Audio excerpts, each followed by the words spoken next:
কই গো কোথায় গেল গো? হ্যাঁ কি তোর এখনো সাইকেল নাই? ঘর যাবি না নাকি? মুখে ধুতে গেছেন দাদা। আদারে মুখ ধুইছে। যান জলদি করে মুখ হাত ধুয়ে ঘর যাবো। এই বাবা বাপের ঘোড়া তুই এমনি করবি সমাধে? ঘর যাবো না নাকি?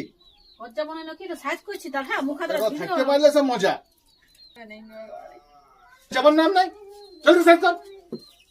করছি তো। সাইজ করছি মানে? এই বাবা এ কি হইলো তোমাদের কিসে ঝগড়া করছো? আরে ঘর যাবো ভাইটি। এখনো যাবার নাম লিখে মুখ ধুয়ে চল। জলদি করে সাইজ কর। যাইতে হবে না, চলো আজকে ওরা চলো ও বাড়ি দিন মারি দেবো, চলো।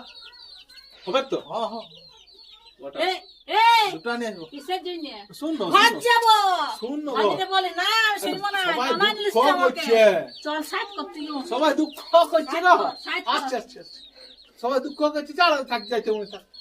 আজ থাকো কোনো, আজ অল্প ঘুরে আসি মোড় ধার থেকে। একদম সালাটা বলছে তো কষ্ট তুই করে। আমাকে ধাক্কা দিয়ে কাঁদালে চল আমি ঘর যাবো। তুই চল। শোন শোন শোন ও, শুনে লে গো, শুন শোন। সালাডতে এতদিন পর আইলাম, সালাডে বলছে জামাইদা থাকো, তো থাকি কেন? ঘর যাবো কেন? ঝাঁঝকালিস কেন তাহলে? আহ, তা আমি ভাবলাম ইয়ার আমাকে ভালোবাসে না, দেখছি তোমার ভালোবাসে সালাড আমাকে। ভালোবাসে বেলকি গেলা বুঝে গেছি। চল সাইজ করছি আমি জলদি ঠিক আছে আসছি আসছি, চলো চল জলদি করে চলো।